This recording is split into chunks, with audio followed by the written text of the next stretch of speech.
a cornfield in the Oxfordshire countryside near my home.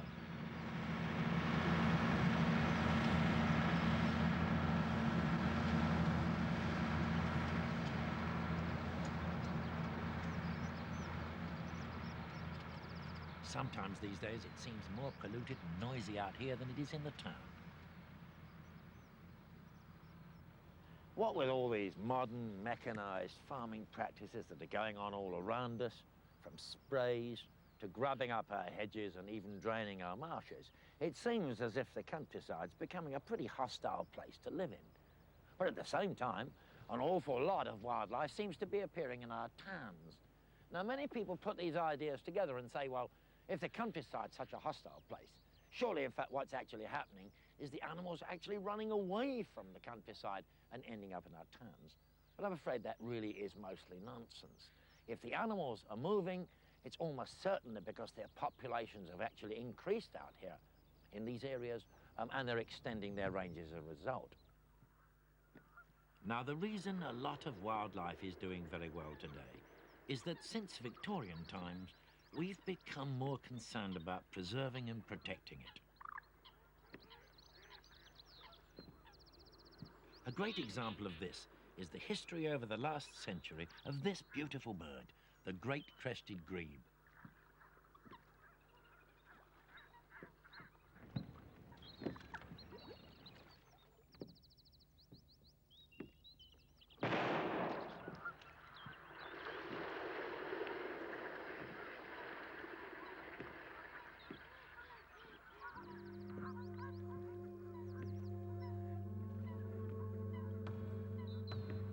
It may be difficult to believe today, but hunters killed thousands of grebes in the 19th century. What they were after was the bird's breast feathers to make into grebe furs. This was the era when ladies liked to decorate their hats and dresses with feathers. And grebe plumage was in great demand.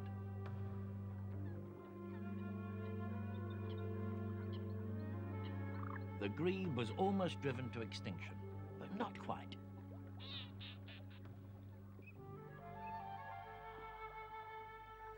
A few birds survived the Victorian hunters to be admired by modern naturalists with telescopes.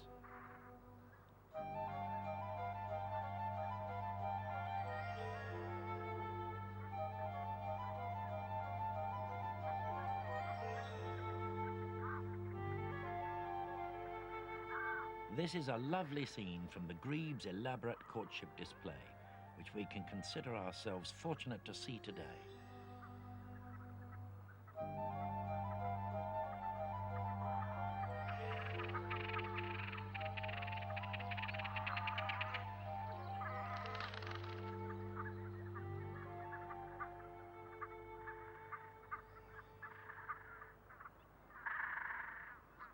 The grebe has done very well in the last few years, and here on Brent Reservoir in North London, there are as many breeding pairs as there were in the whole country a century ago.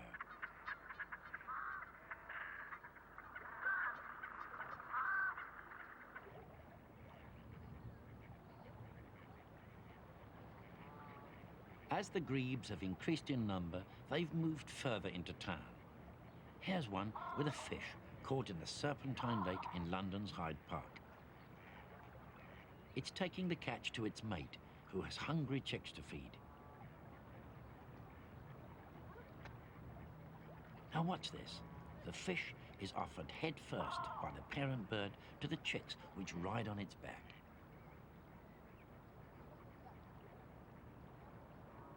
Now, the grebes have certainly not run away from the countryside to the town. They've done very well in rural areas and expanded their range.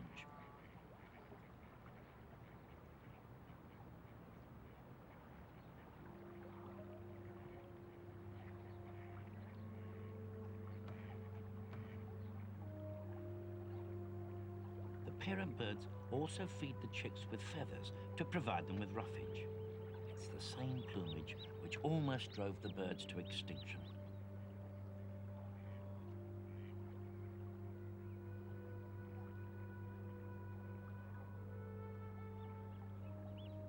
It's not only the threat from the plumage hunters which has lifted in the past century.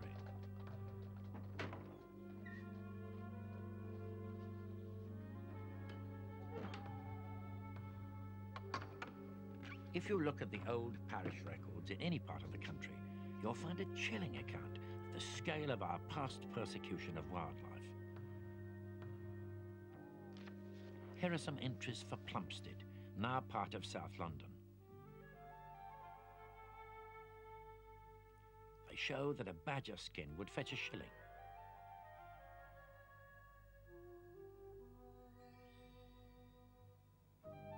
Polecats and otters, and everything considered a pest in the countryside has a price on its head. Victorian gamekeepers with shotguns increased the carnage. They killed everything, even herons that might eat game birds or fish.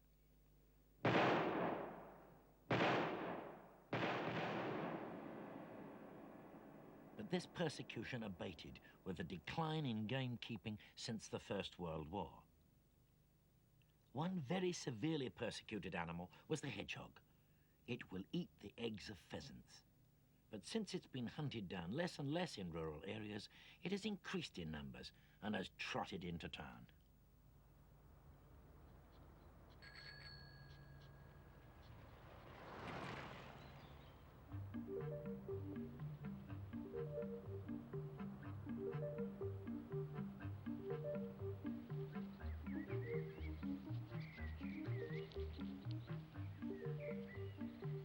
The parks and gardens of our cities have proved to be ideal for the hedgehog, and it's done very well here.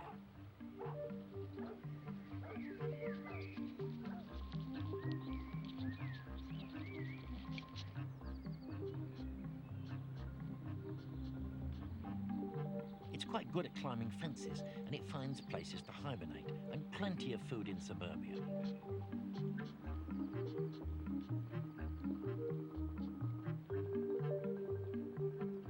It's even developed a taste for cat food. The town has certainly opened up new and often less hostile frontiers for this animal, but it's not, as many people think, a refugee from rural areas.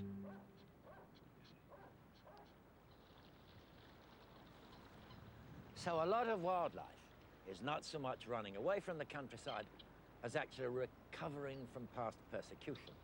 But that still leaves a rather open question of whether particular species are better off nowadays in town or in the countryside. Well, I suppose that really depends on what creatures we're actually talking about. This lovely bird, the mute swan, nesting by the Thames in Oxford, is certainly not better off nowadays in the city, though not long ago it was very common.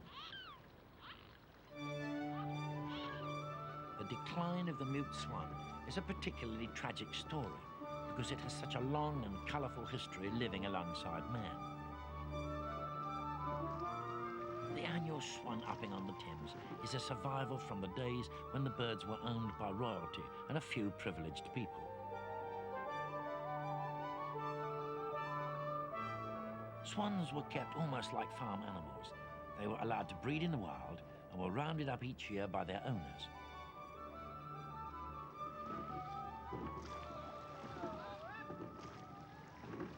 Anybody on him? No, not this side. Pick him up, if you like. We'll pick him up. Pick him up, Alfie. This strange ritual of swan upping once went on all over the country. Swans were protected birds because they were highly valued and their survival was never threatened. Georgie.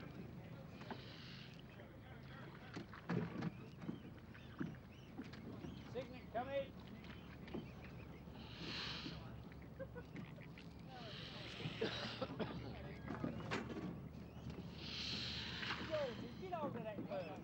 One for us, yes, give it to Jane when she comes along.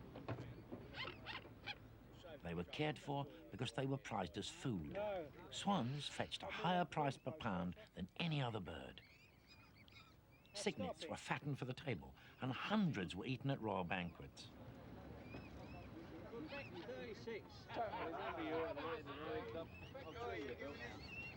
Quebec 36. Right, here we go. Those birds not taken for the pot had their beaks marked to show who owned them. Pull us up on the shore again. There were hundreds of swan marks at one time. Of course, nobody eats these birds today.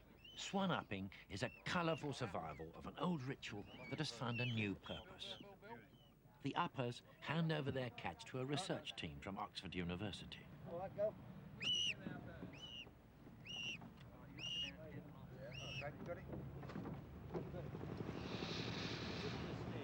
Blood samples are taken from the birds before they're released.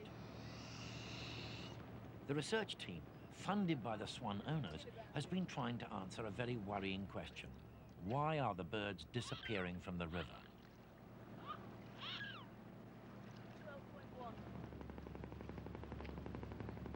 Swans had bred very successfully on the Thames, even in the centre of London, until the 1960s. But then their numbers had fallen, so that the swan-upping began further and further out of town each year.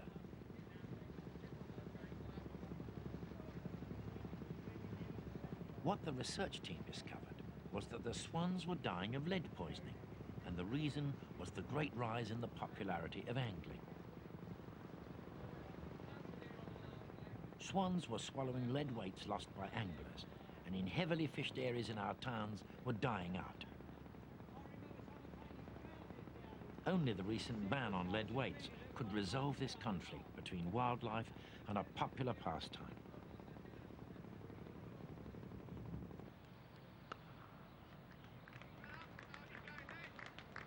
In many ways, people and wildlife are in competition in towns. This is true of cricketers, who need their own special habitat. Acres of mown turf.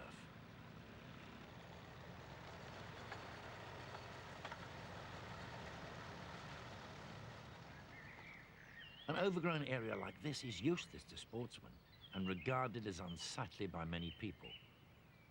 But it is, of course, a refuge for all kinds of interesting wild plants, which most gardeners call weeds. And these plants are essential for the survival of some kinds of wildlife. Now here's a good example, the stinging nettle. It's not a popular plant with people, but caterpillars need it to survive.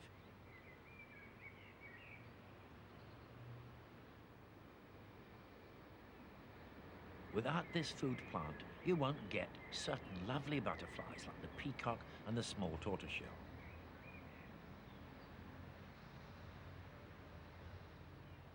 There are lots of other examples of wildlife in towns needing things gardeners don't like.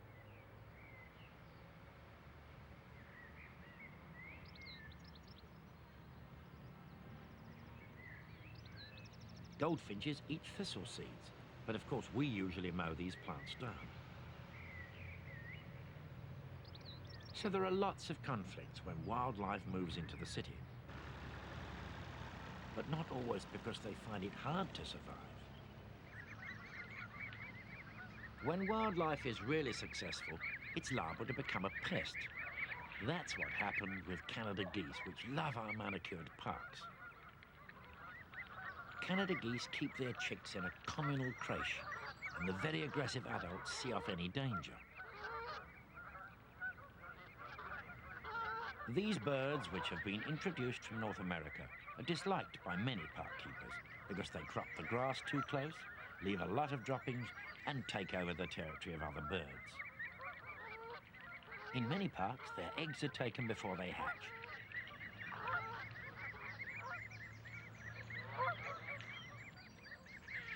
So Canada geese are treated as a pest. And that's true of a great many successful town species.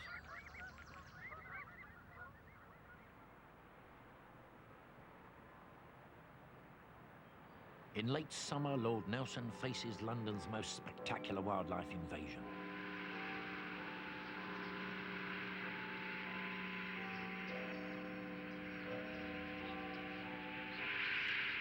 Hundreds of thousands of starlings arrive in central London, flying in from 10 to 15 miles around to form enormous roosts. It's like a scene from a Hitchcock film.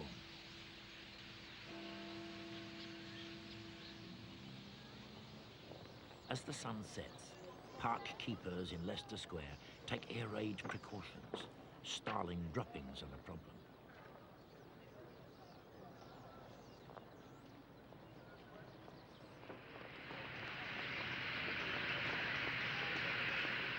Imagine the effect of this flock after a night in the square.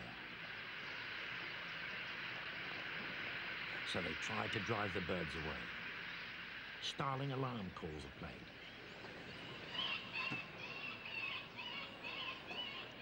And they even beat dustbins in a desperate effort to shift the birds.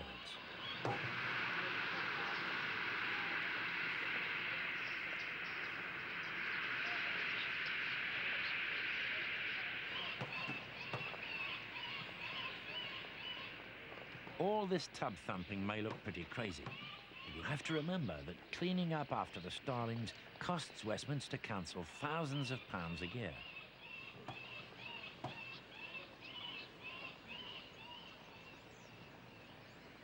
Here's another example, in fact, of people trying to rid the town of wildlife which is too successful.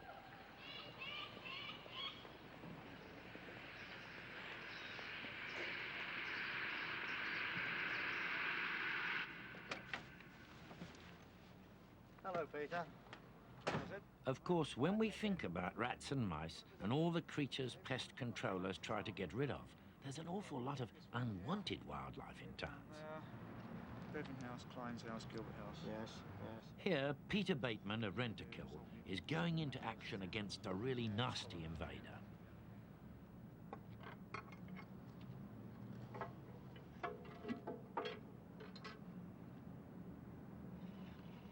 The ducts of this council block provide the ideal microclimate for the pests, and a poison is pumped in to attack them.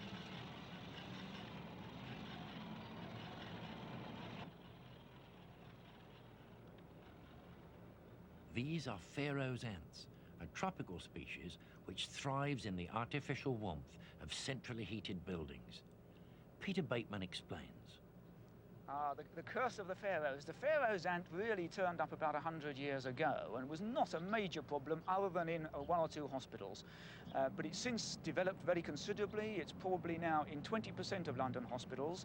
It's in 11% of NHS hospitals throughout the country, and it's turning up in bakehouses, it's turning up in food factories, it's turning up in multi-storey high-rise blocks of flats.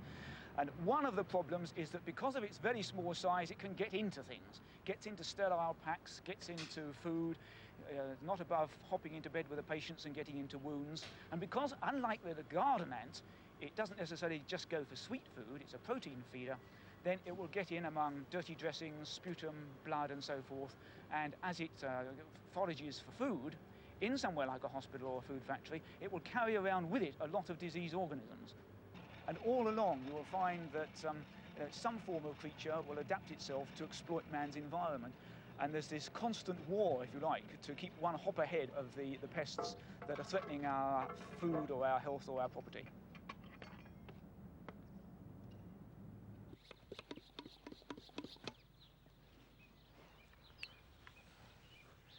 It should be fairly clear by now that when wildlife moves into the town, there are a very large number of conflicts, perhaps as many as there are actually out there in the countryside, with farmers, gamekeepers and chemicals. But of course I've got the same conflict here in my garden.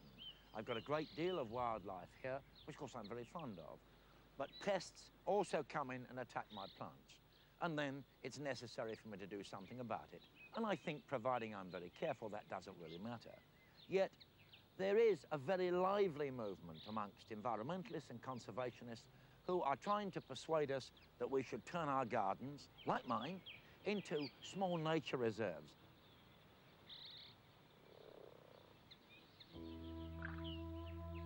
Well, of course, they already are just that.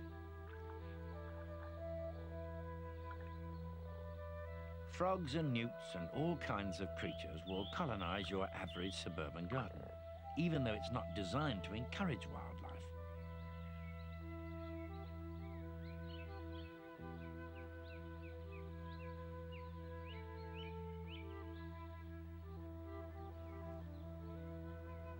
the habitat we've created for ourselves will attract the kestrel.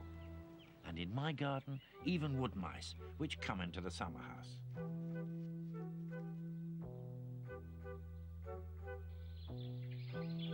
Magpies and lots of birds do very well in the well-kept suburban savannah.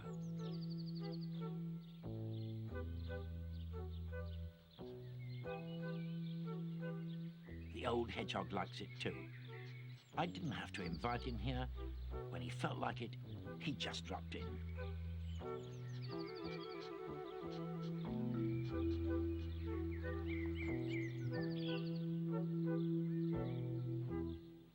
All this wildlife turns up whether we want it or not. Well, I like to nurture the wildlife in my garden, but I really can't see much point in pretending that it could be a Noah's Ark for wildlife that's running away from the countryside. The green spaces of our cities, the parks and gardens, are always in fact going to be for people rather than for wildlife. And there's not really a lot we could do to increase the variety of species that are coming in. And we shouldn't assume that everyone wants wildlife in their gardens. Some like it and some don't. And there's an awful lot of disagreement where one animal is concerned.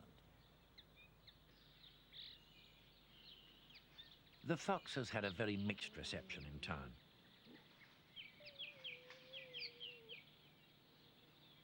It's actually encouraged by some people, like Mrs. Cox of Sidcup in South London. During the winter, when it's snowing, and of course things like that, I automatically put food out for them because I think it's difficult for them. And I'd rather they ate the food off the lawn than ranch in my dustbin, which luckily for me they've never done yet. We have hedgehogs in the dustbin, but not foxes. Personally, I think they're great fun, just fun. And it's nice to see them, see the generations slowly going through, and I just enjoy them in my garden.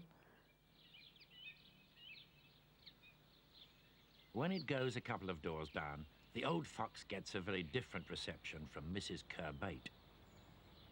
Well, we just don't really want them because we don't like the mess, we don't like the smell, and we are worried about one day if rabies comes to England, we reckon the foxes will be the animals that will carry it.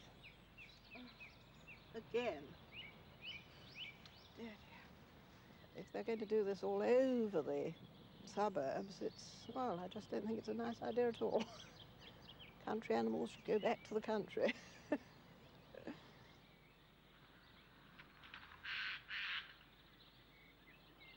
Well, I, for one, don't agree with that. I think it's fantastic to see fox cubs in suburbia. I hope they and many other creatures do well here.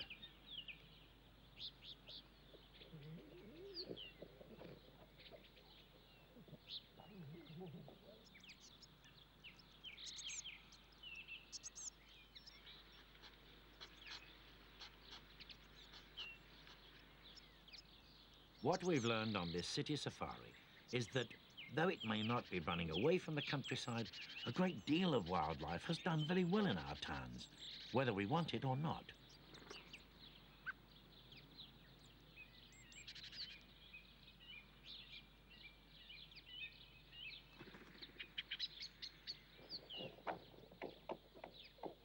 And most of it, like the fox, is here to stay.